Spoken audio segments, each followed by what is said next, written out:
Ok, ya está. Entonces, este protocolo de comunicación I2C, vamos a identificar estas líneas SDA, SSL, GND. Les comentaba que tiene que tener resistencias de pull-up de 3 conectadas hacia BCC. Ajá. Tanto la línea de SDA como SSL, porque básicamente el principio de funcionamiento de este sistema, si investigáramos qué contiene este bloque, veríamos un elemento que se llama buffer. Perdón, ¿no? ¿Ustedes conocen o han oído hablar de los buffers? A ver si me pueden mencionar algo respecto a los buffers.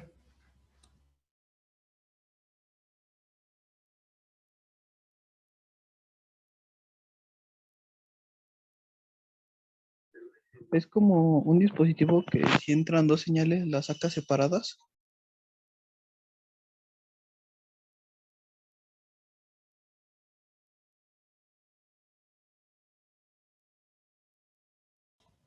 A ver, perdón, otra vez, si puede repetir.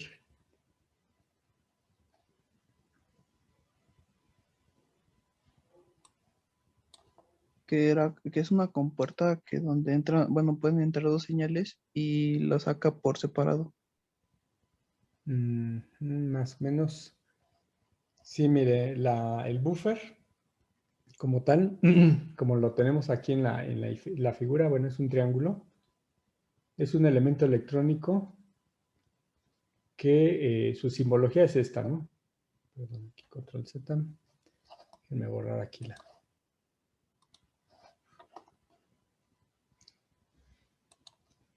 la simbología de este buffer. Vamos a utilizar aquí no, este no.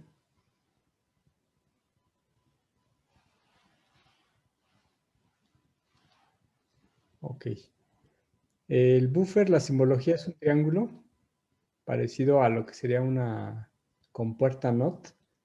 La diferencia de la compuerta NOT, si ya han visto algo de digitales, es el círculo que va en la parte de enfrente y esta compuerta, este buffer, lo único que va a hacer es amplificar la corriente. Por ejemplo, como les mencionaba, 0 volts, aquí tendríamos que tener también 0 volts. En el caso de 1 volt, perdón, de 5 volts o de 3.3 volts, vamos a dejarle ahorita 5 volts, correspondería a nuestro 1 lógico y 0 volts correspondería a nuestro 0 lógico. Recuerden que los sistemas digitales solamente manejan estos dos niveles, ceros y unos. La representación a través de una lógica que se llama la lógica positiva hace referencia a que para 0 volts vamos a tener 0 lógico y para un 1 lógico vamos a tener 5 volts. En el caso de la lógica negativa simplemente es la inversa como lo tenemos aquí, es decir, un 1 lógico estaría representado por 0 volts y un 0 lógico estaría representado por 5 volts para la lógica negativa. En el caso de la lógica positiva es así como lo estoy expresando. Y como sabemos, a veces estos niveles de voltaje, por las distancias o por los elementos conductores, pues llega a haber unas caídas de estos voltajes. Es decir, quizá a la entrada no tengamos 5 volts, podemos tener, por ejemplo, en lugar de 5, el valor de 4.9 volts, el cual pues seguiría siendo un 1 lógico. Y este nivel de voltaje puede ser todavía 4.8. Se considera que puede considerarse todavía como un 1 cuando cae el 10% de este nivel de voltaje. Cuando empieza a estar debajo de ese 10%, pues ya no se puede considerar como tal, como un 1 lógico, sino queda como un valor indefinido entre 0 y 1. El caso más crítico sería el valor de 2.5 volts, que no podríamos representarlo como 1 o como 0, está exactamente a la mitad. Entonces es ahí cuando puede existir problemas en los demás elementos porque estos niveles no sabría si si es un 0 o es un 1 lógico. Entonces, para esto se colocan estos buffers, ¿sí? Por ejemplo, vamos a suponer que el valor de voltaje está rondando los 4.9 volts a la entrada de este buffer. Lo que va a hacer este buffer es volver a amplificar la señal y manejar nuevamente a la salida los 5 volts. Ajá, entonces, este es un amplificador básicamente de corriente para nivelar el voltaje de salida a los 5 volts. Entonces, el buffer lo que va a hacer es reforzar ese nivel de corriente para estabilizar nuevamente el voltaje de salida. Si llega a ser 4.5, que sería el 10% de caída de estos 5 volts, él lo va a ajustar a 5 volts a la salida. Entonces, esta es la funcionalidad de un buffer. Cuando nosotros agregamos aquí el círculo, lo convertimos en una compuerta NOT y simplemente invierte los valores. Es decir, que para 5 volts vamos a tener 0 volts a la salida y para 0 volts vamos a tener 5 volts a la salida, el 1 lógico. ¿Sí? ¿Sí quedó claro hasta allí? Ay, ya borré todo. Voy a borrar este, ahí está. Entonces, para nuestro buffer hay un buffer que se llama buffer de tercer estado, que la diferencia va a ser que este buffer va a tener una línea en esta parte. Ajá. Este buffer con esta línea se va a convertir en un buffer ahora de tercer estado. Los estados lógicos, como les mencionaba, es el 0 y el 1. Son dos estados. El tercer estado equivale a un circuito abierto, es decir, cuando yo tengo este interruptor y está abierto, por ejemplo, yo tengo la terminal A y la terminal B, y este circuito está abierto, ¿qué señal voy a tener aquí en la salida? ¿Un 0 o un 1 lógico? ¿Cuál creen que sería?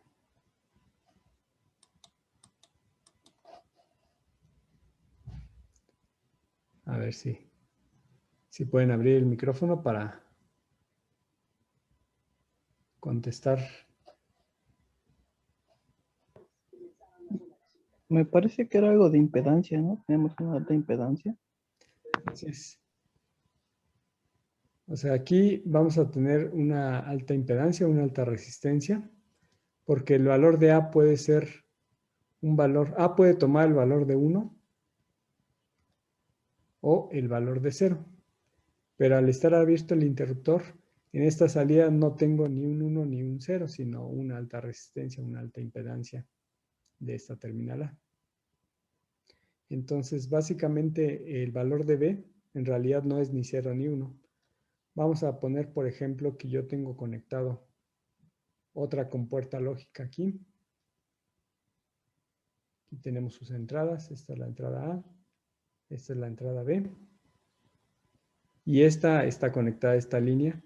Entonces el valor ya no va a depender, si este circuito está abierto, ya no va a depender de la terminal A. Va a depender de lo que tenga como salida esta compuerta lógica. Si el resultado es 0, voy a tener 0. Si el resultado es 1, voy a tener un 1 en esta terminal B. Entonces queda totalmente dependiente de este circuito, al estar abierto este otro circuito que tenemos aquí. Entonces la funcionalidad de este buffer de tercer estado, aparte de amplificar el nivel de corriente, va a equivaler a que tenemos un interruptor que con un 1 lo cerramos este interruptor y con un 0 lo abrimos. Ajá, entonces, al abrirse, el valor que tengamos a la salida ya es una señal de alta impedancia, básicamente como si no hubiera conexión entre la entrada y la salida. Entonces, este se convierte como el buffer de tercer estado y van a estar conectadas en estas terminales. Ajá, entonces, si yo, por ejemplo, a esta terminal, que ya la teníamos aquí, le pongo la resistencia de pull-up, aquí vemos, por ejemplo, de 3.3 o de 5 volts, como lo teníamos aquí, 5 volts, ahí está. Si este circuito queda abierto, el nivel de voltaje que voy a tener aquí va a ser el de 1 debido a esta resistencia. Si este interruptor se cierra, pero este lo tengo conectado a 5 volts, voy a seguir teniendo estos 5 volts. Si esta entrada yo la tengo conectada a tierra y yo cierro el interruptor, voy a tener un 0 volts como salida. Al momento de cerrar, pues este estaría conectándose directamente a la señal de tierra. Aquí vamos a poner tierra. Déjenme borrar este círculo. Aquí el LED. Entonces, si yo activo poniendo un 1, cierro este interruptor y voy a tener un 0 a la salida. Si yo desactivo la salida y abro, voy a tener un voltaje positivo, 5 volts, por la resistencia pull-up que tenemos aquí. Entonces, básicamente yo puedo conectar varias compuertas de tercer estado en este arreglo. Vamos a borrar aquí. Entonces yo puedo poner otro circuito y conectarlo a este mismo punto. Conectarlo a tierra igual, de este lado. Ahí. Bien. Y aquí tenemos su línea de habilitación. Entonces, al cerrar este interruptor y cerrar este interruptor, lo que tendría aquí sería 0 volts. Entonces, no hay como tal un cortocircuito. Si yo abro deshabilito y abro este interruptor y este está cerrado, de todos modos, lo que tendría la salida sería 0 volts por esta otra terminal. No así el caso, por ejemplo, si yo lo hiciera de forma directa en donde tengo una compuerta y conecto aquí en este mismo punto a otra compuerta. ¿Qué pasaría en este caso que yo conectara ambas salidas de estas dos compuertas a un mismo punto? ¿Qué pasaría, por ejemplo, si yo genero un 1, 1 y un 0, 1? Son compuertas AND. Aquí para este caso tendría aquí un 1 y 1, me tendría que generar un 1 como salida. Pero aquí como es una compuerta AND, al tener un 0 y 1, generaría un 0 lógico. Como son niveles de voltaje, conectar 5 volts con 0 volts, pues lo que va a ocasionar es un cortocircuito. O sea, en algún momento alguno de estos elementos se va a dañar. No así esta configuración. Entonces, aquí todos estos elementos van a tener estos buffers de tercer estado para poder enviar su información y evitar que pueda haber daños debido a cortocircuitos. Por eso es que tienen aquí la resistencia de pull-up y todos estos elementos van a tener solamente buffers de tercer estado para activar y hacer la comunicación. Vamos a ver cómo sería esta parte de la comunicación. ¿Hasta acá no hay alguna duda o pregunta?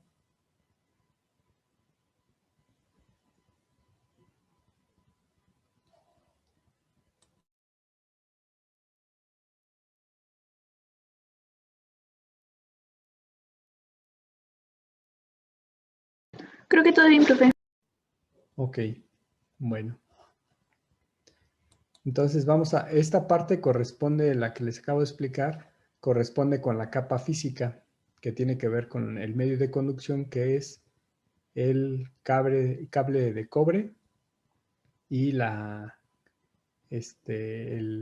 comunicación a través de flujos de corriente para indicar los ceros y unos lógicos. Pero con respecto al protocolo, aquí podemos ver cómo funciona este protocolo I2C. Cada uno de estos módulos, voy a regresar aquí al exterior, va a tener una dirección. Por ejemplo, en este caso, esta es la dirección de este módulo. Esta es la dirección de este otro módulo. Aquí tenemos 0x68 es la dirección de este otro módulo. Cualquier otra dirección o la 0x34. Cada uno de estos tiene una dirección. Es decir, que cuando el microcontrolador o el dispositivo quiera leer los datos del esclavo número 2, tiene que llamarlo por su nombre, que es 0x30, perdón, 0x, me parece que es 2e, debe estar en hexadecimal por la x. Este sería el módulo del esclavo 2. El nombre, si yo quisiera mandar a leer los datos del esclavo número 3, su nombre es 0x68. Entonces yo voy a mandar esta información a través del bus de datos. A todos les va a llegar, pero solamente uno va a filtrar el nombre. Y aquel que sea el nombre correcto, pues va a comunicarse hacia el microcontrolador, va a tener la comunicación hacia el microcontrolador. El protocolo de comunicación, aquí lo vemos. Este corresponde inicialmente con transiciones de reloj a través de la línea CLK o de reloj. Igual tenemos transiciones, son 8 transiciones y el primer elemento va a corresponder a la dirección, al nombre del dispositivo. Siempre vamos a iniciar con un bit en SDA con una transición negativa. Si se fijan aquí inicia mucho antes que la SSL. Con esta transición negativa, que es llevar de un valor alto de 5 volts, llevarlo a un valor bajo de 0 volts, para que se empiece a hacer la comunicación. Entonces, a partir de este nivel bajo, que les comentaba aquí en el diagrama, lo va a generar a través de este buffer, habilitando y cerrando el interruptor para llevar a 0 la línea SDA. Entonces, con este nivel en bajo va a comenzar la comunicación. Después va a comenzar con una transición y un nivel alto de la señal SSL, en donde nos va a indicar el primer dato, que va a ser la dirección del componente. Manda un 0. Va a haber una siguiente transición en el nivel alto, que es el valor, en el número 1, en el nivel número 1 vamos a tener un valor de un 1, que lo está tomando a partir de este punto. En el nivel número 2 también va a censar qué es lo que tenemos en SDA y corresponde a un 1. Después, para el 3 tenemos un valor de 0. Para el 4 tenemos un valor de 0 en SDA. Para el 5 de SSL tenemos un valor de 0. Para el nivel 6 tenemos un valor de 1. Y hasta aquí, desde este punto, desde el nivel número 0 hasta el nivel número 7, vamos a tener la transferencia de 7 bits de dirección. ¿Quiénes lo van a recibir? Todos estos módulos van a recibir esta dirección. Lo cual, pues, al recibir la dirección, todos van a hacer el proceso de filtrado, de verificar que este dato que se envió, que es el 0110001, a cuál le corresponde. Les había comentado que cada uno de estos módulos tiene un nombre. Aquel que no le corresponda, pues no va a contestar.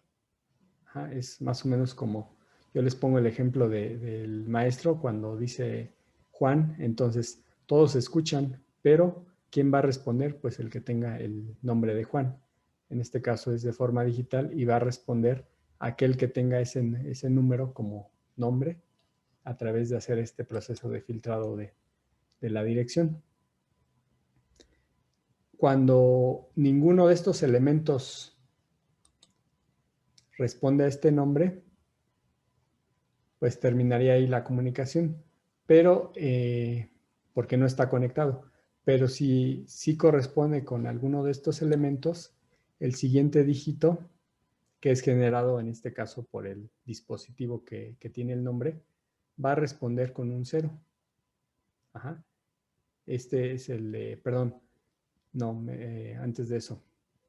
En el bit 7, ya una vez que realizan el filtrado, les va a indicar el dispositivo que van a hacer lectura o escritura. Es decir, ya recibieron todos el nombre. Alguno de ellos posiblemente sí esté conectado con ese nombre, por ejemplo este de acá. Luego le va a indicar la escritura. Todos van a recibir esta señal de escritura, pero el que filtró la información es este. por ejemplo, ya está conectado, si corresponde con el nombre, entonces le va a mandar la siguiente señal, que es la de lectura o escritura. Y una vez que ya esté listo, el dispositivo, el cual tiene ese nombre, va a contestar con un 0. Esta es la señal de acknowledge. Aquí se fijan, pues está a un nivel 0, lógico.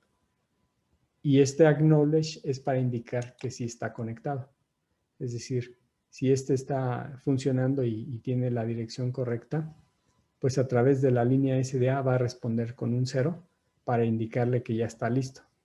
Si ninguno de estos tuviera ese nombre, pues no contesta y ahí se termina la comunicación, pero si está, entonces contesta a través de esta línea SDA, a través del acknowledge, y ahora sí el siguiente paso es el envío de datos o la lectura de datos. Ajá, porque ya le envió esta señal de lectura o de escritura. ¿Va a recibir o va a enviar? Después de esto, pues pasa un cierto tiempo que vemos aquí. Y ahora sí, en el primer nivel, bueno, aquí vemos en el nivel número 0, vamos a enviar el dato 0 que tiene la línea SDA. Después en el siguiente nivel, que es el nivel 1, va a tener un 1. Ajá. Para el siguiente nivel 2 tenemos otro 1. Para el siguiente nivel 3 tiene un 1. Para el nivel 4 tiene un 1. Para el siguiente nivel 5 tiene un 0. Para el 6 tiene un 1. Para el 7 tiene un 0. Y hasta ahí terminan los 8 bits de datos. Por ejemplo, si este dispositivo fue el correcto y sí respondió, entonces ahora con cada transición de SSL va a enviar sus datos respectivos, dato a dato, hacia el microcontrolador, ya sea en este sentido o en este otro sentido, depende cómo haya sido, si lectura o escritura. Una vez que termina el proceso de enviar esos 8 bits, va a responder que ya terminó con un NAC o reconocimiento de que ya terminó de enviar todos los datos, y va a ser igual con un 0. Entonces,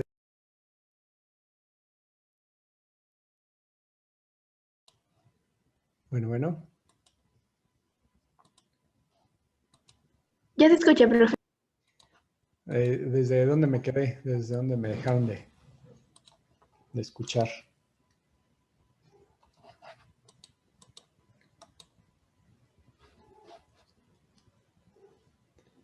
¿Hasta dónde me escucharon? ¿Hasta acá?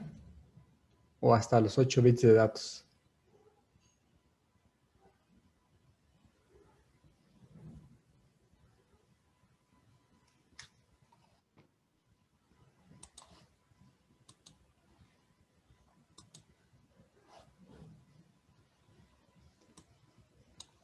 ¿Hasta dónde me dejaron de escuchar?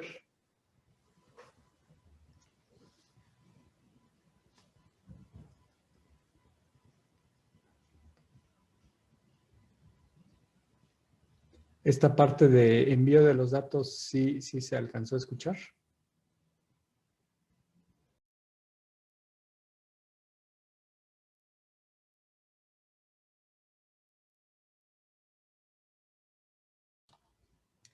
Bueno, ¿me escuchan? Sí, ¿Hasta qué fue lo último que me escucharon? ¿Hasta qué? ¿Sí escucharon lo de los 8 bits? ¿Cómo se transferían de datos?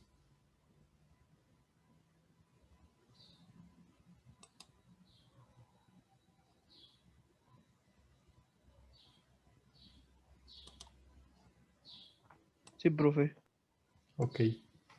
Entonces, cuando se envían estos 8 datos, el último bit en 0 es para indicar que ya se terminó la transferencia de los datos, y siempre va a haber al final el stop, el cual va a haber ya una transición de SDA hacia 1, y aparte la señal SSL se va a mantener ya en 1 un cierto tiempo, y a partir de ahí pues ya se hizo la transmisión de datos. Entonces contamos con una dirección y contamos con la trama de datos. Son dos elementos que se pueden que se trabajan en este protocolo.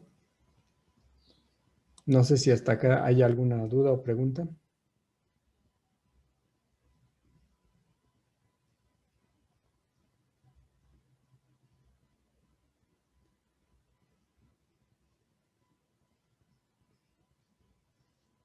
A ver si pueden contestar. Adelante.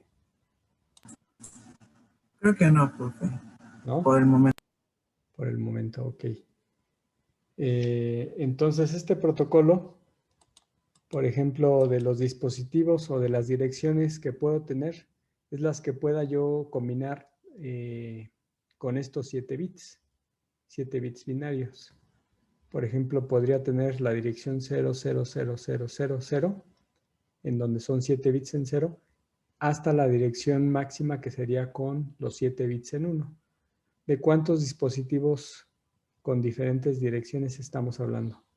¿Qué serían al manejar 7 bits?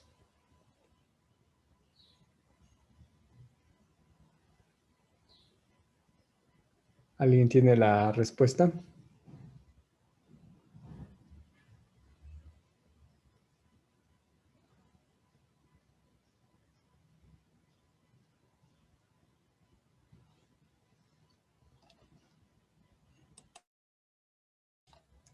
Ajá, en el chat pone José Sebastián, sí son 128.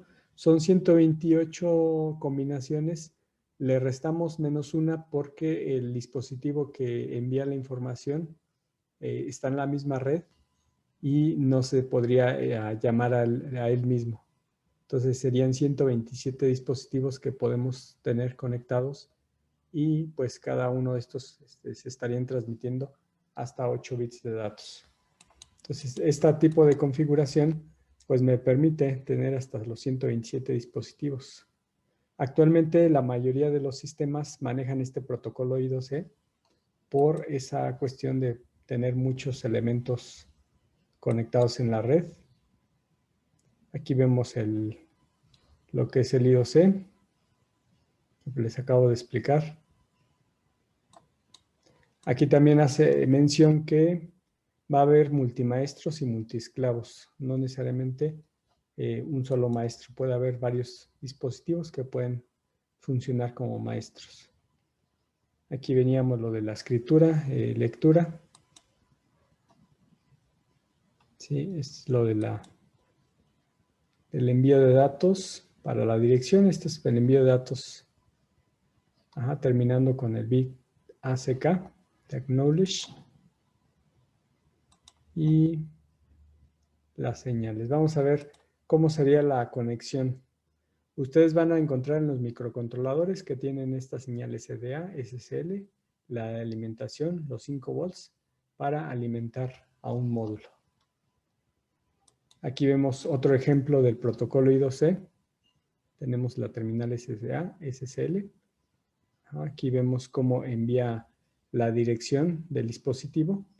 Y los bytes, por ejemplo, les decía que pueden ser 8 bits, pero al no contestar que se ha terminado la comunicación, se puede mandar un segundo byte, paquete de 8 bits, o hasta un tercer byte de otros 8 bits para hacer toda una comunicación de una longitud de palabra mucho mayor. Con una sola dirección, las direcciones sí tienden a ser solamente las 127 direcciones para los diferentes dispositivos. Algunos estándares de este protocolo de comunicación maneja de señales de velocidad de 100 kHz. En modo rápido sería hasta 400 kHz. En modo de alta velocidad 3.4 MHz. Y los módulos hasta 1 MHz. Entonces básicamente podemos trabajar diferentes frecuencias de trabajo. Aquí vemos algunos ejemplos. Por ejemplo, aquí tenemos un dispositivo en donde vemos la terminal de alimentación de GND, la terminal SSL y la terminal SDA.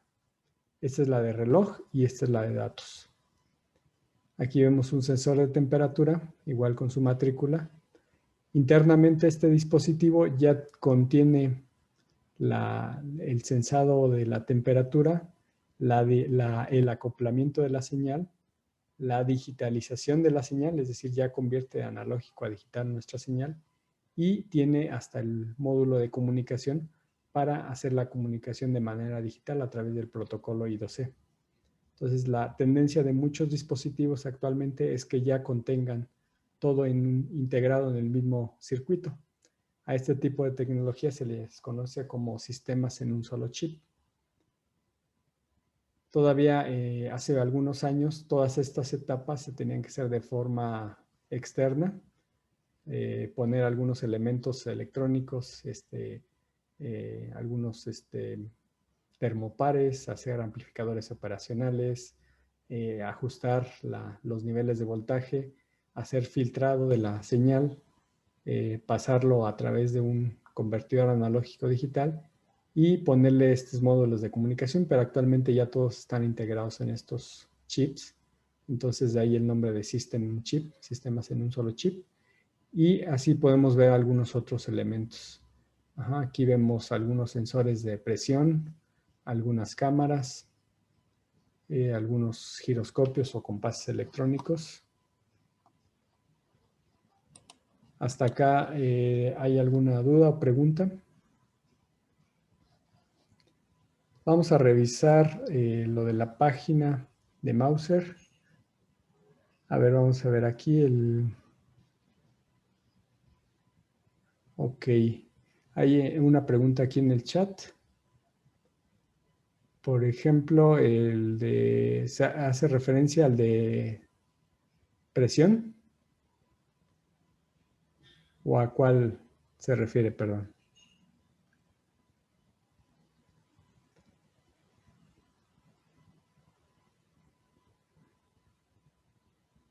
Ok.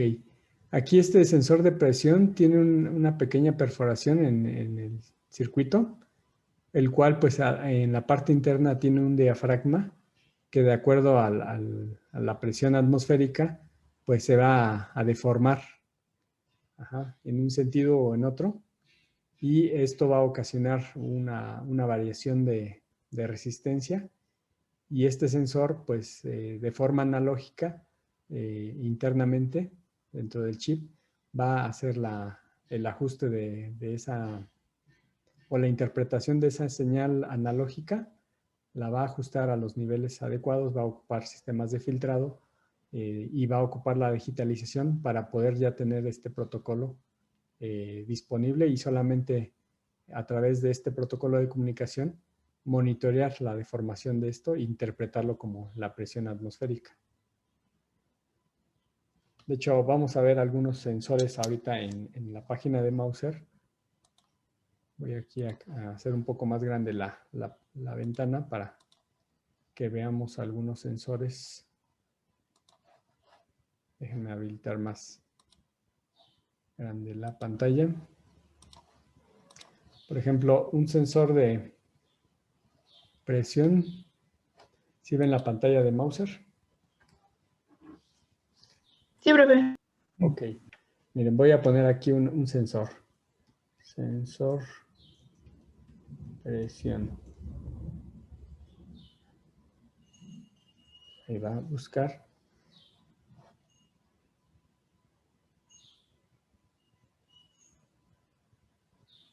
Acá hay, ok, creo que está.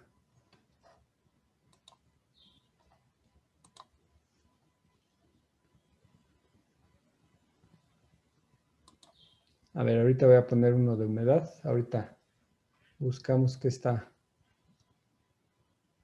Ok. Ahí está. Vamos ahora sí a poner.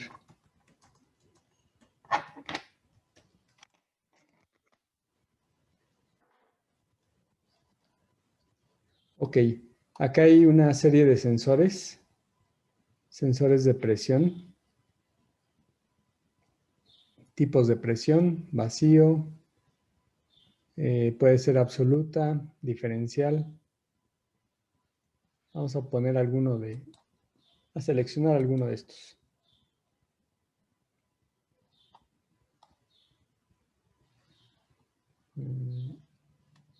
Aquí, por ejemplo, manejan las escalas. Tenemos el tipo de presión. Ajá. Vamos a poner aquí, aplicar filtros. A ver. O vámonos por el precio. Aquí voy a ordenar ahorita por el costo.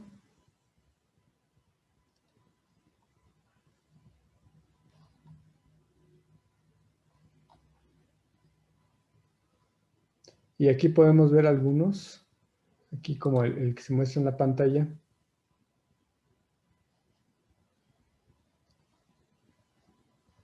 Sensor de presión montados en placa.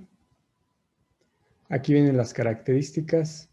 Cuántos PCI, la interfaz de comunicación es la interfaz I2C, el voltaje de alimentación 5 volts, la cubierta es un SOIC 8, la temperatura de operación desde menos 40 hasta 125 y bueno, muchos otros datos más. Por ejemplo, yo si quisiera ver esta configuración que tengo de este protocolo I2C, voy a abrir la hoja de especificaciones.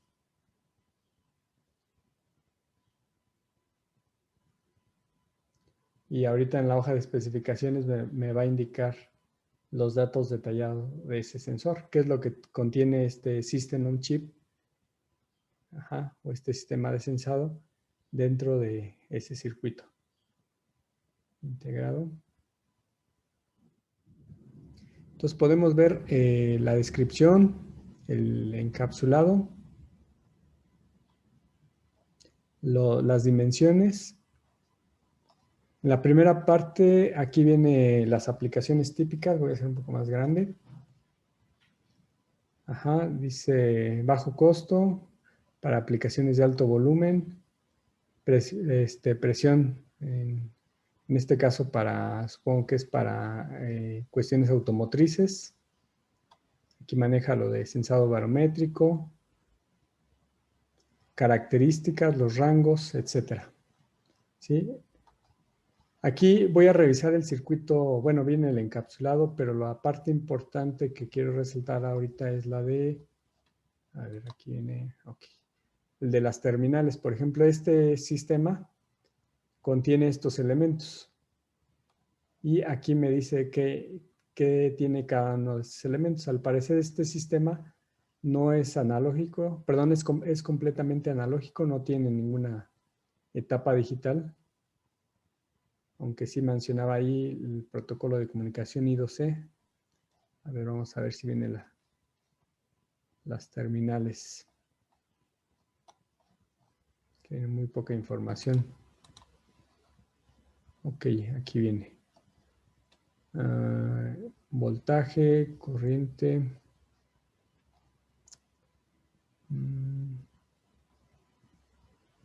Bueno, este tiene MEMS, pero no menciona que tenga el protocolo I2C. Déjenme ver si a lo mejor no es el correcto.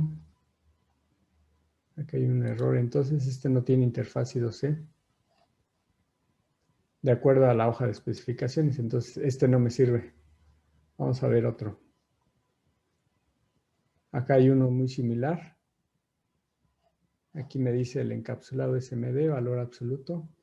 Vamos a ver alguno de estos otros. A ver, porque ese fabricante no da muy bien la información.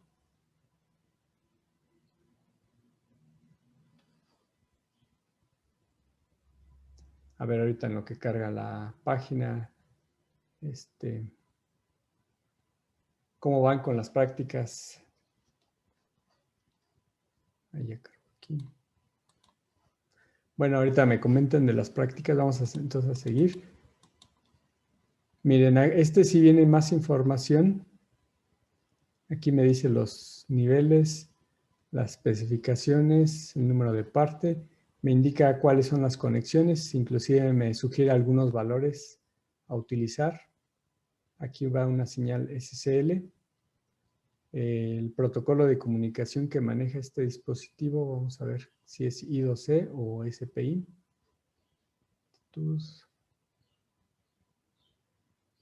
Temperatura. Ok, aquí nada más lo que alcanzo a notar es que tiene esta señal SSL lo cual me hace suponer, aquí está la SDA. La SSL y SDA, con esto puedo inferir que es una comunicación I2C, aquí lo vemos, la comunicación I2C. ¿Y qué más información tenemos? Ok. Bueno, viene las condiciones de operación, modos de operación, las especificaciones del sensor, en qué niveles se maneja la presión de este sensor, las temperaturas de operación. Y sí viene mucho más información, ¿no? Inclusive viene lo del protocolo I2C, especificaciones, aquí vienen las señales SL, qué características debe de tener la señal SDA, los tiempos que tienen que tener para que funcione y la asignación de los pines. Aquí podemos ver la vista de top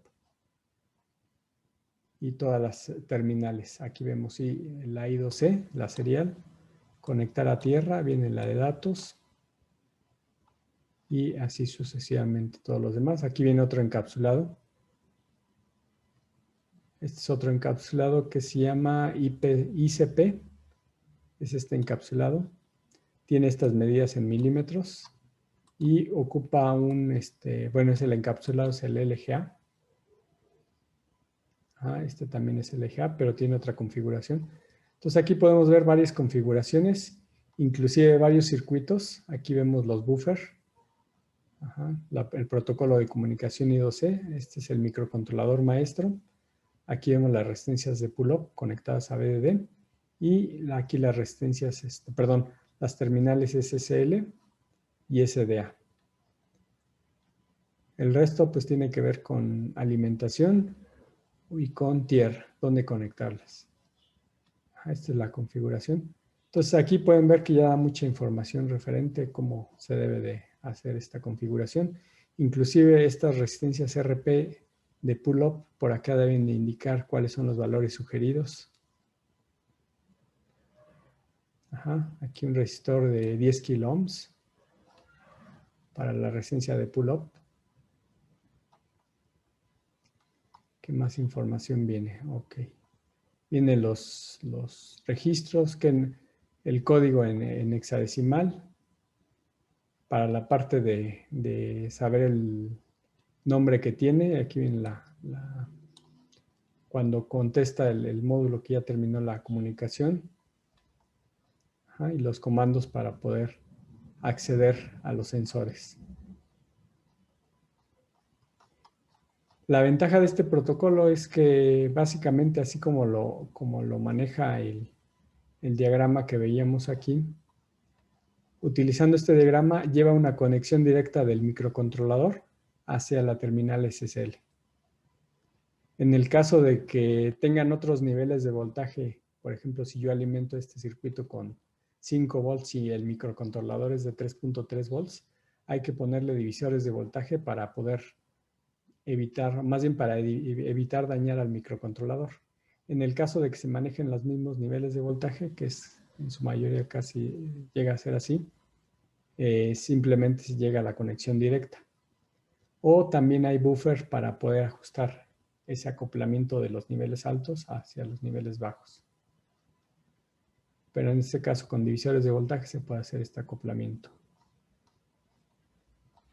¿Qué más venía? Viene la información. Y también tenemos parte de la secuencia de comunicación. Ok, dimensiones. Aquí podemos ver ya lo que es las dimensiones del PCB recomendado, dice.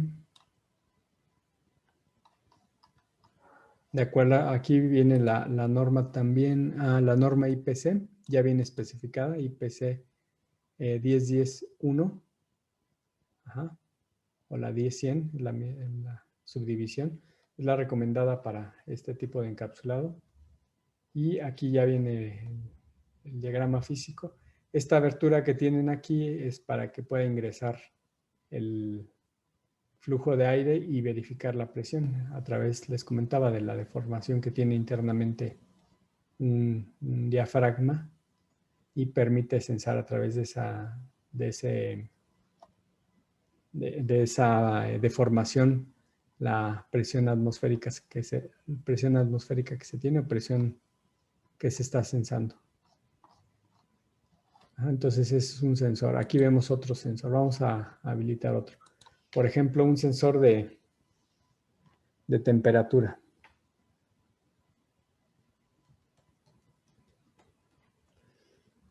Temperatura, vamos a poner sensor de temperatura.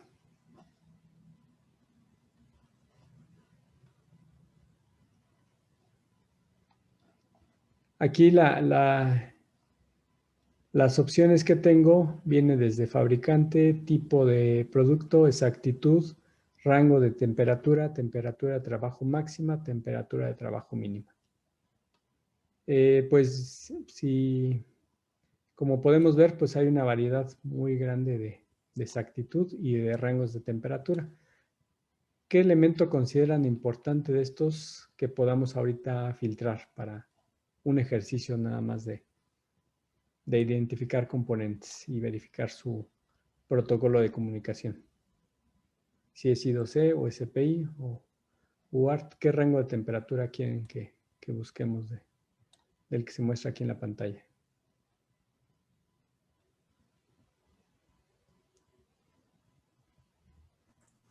De menos 15 a 70. De menos 15 a 70, el que está aquí. Mire, ya lo seleccioné, vamos a aplicar filtros. Ok, me voy a ir por el más económico, voy aquí con esta flecha, me voy a ir a que ubica el más económico. A ver, creo que no aplicó el filtro. 321. Ok, no, están todavía muy...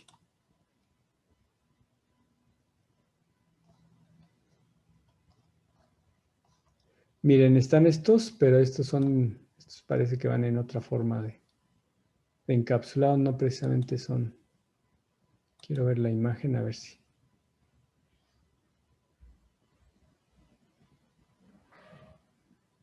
Honeywell, vamos a abrir, a ver cómo viene este sensor.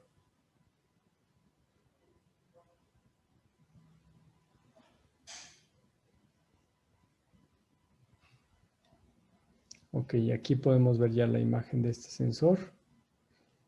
Bueno, básicamente este ya es un sistema. Lo único que tenemos acceso es a través de un cable.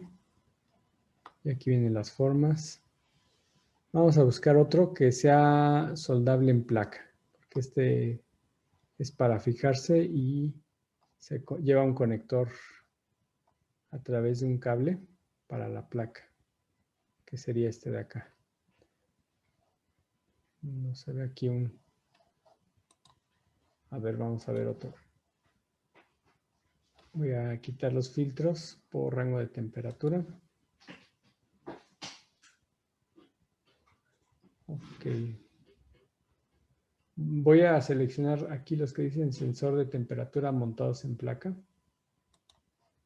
Para ahorita reducir el filtro solamente a estos parámetros, tipo de exactitud, voltaje de alimentación, resolución, temperatura mínima, temperatura máxima de trabajo. A ver, entonces vamos a seleccionar el que era 70 como máxima. Y aquí viene menos 25. Vamos a aplicar ahorita filtro primero.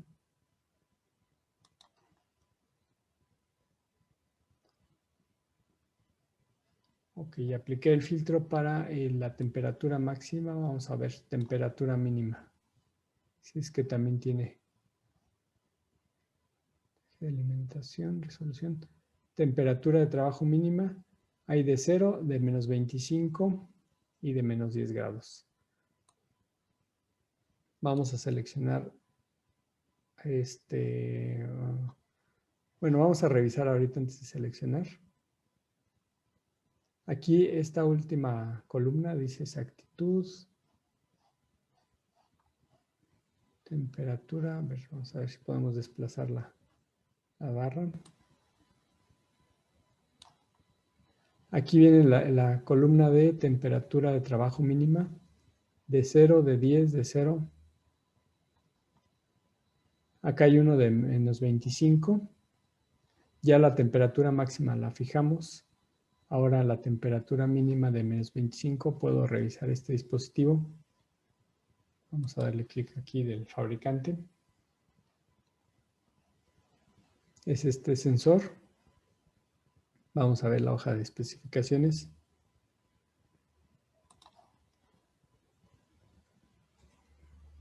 También vamos a identificar si este sensor, cómo se comunica. Ok, aquí vemos otra configuración.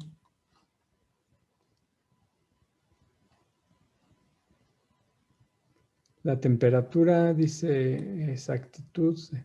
Bueno, va desde de 25 a 70. Aquí no era de menos 25. Aquí hay que verificar siempre los dispositivos para que sí estén correctos, porque llega a pasar que en la sección de Mauser, en el resumen, a veces no llega a cumplir esas especificaciones. Aquí se fue de los 25 y no de los menos 25 grados. Pero bueno, vamos a ver la configuración. Este es el dispositivo, lleva la terminal de control shutdown, de apagado. Lleva un control de alerta de temperatura cuando llega a exceder un cierto nivel. Y nada más, creo que aquí tenemos un motor. Simplemente lo que hace este sistema es cuando hay una sobretemperatura, lo único que manda es el apagado, el shutdown del ventilador. Aquí vemos una señal PWM con una resistencia y un transistor bipolar para activar el ventilador. A través de un microcontrolador PIC, se puede hacer esta configuración u otro tipo de dispositivos. Entonces, a lo mejor no tanto sensa, sino más bien nos indica sobre calentamiento. Por aquí vienen las características de funcionamiento de este dispositivo. Internamente tiene un sensor de temperatura, tiene un convertidor analógico digital, tiene un oscilador, tiene un control de ciclo de operación para el PWM y su activación. Entonces este como que no es un sensor de temperatura. Vamos a ver otro.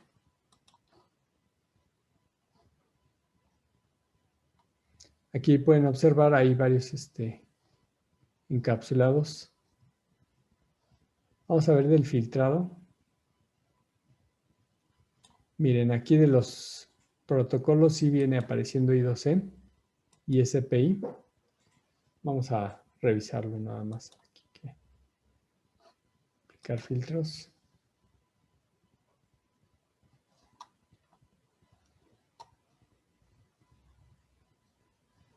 Por ejemplo, ahorita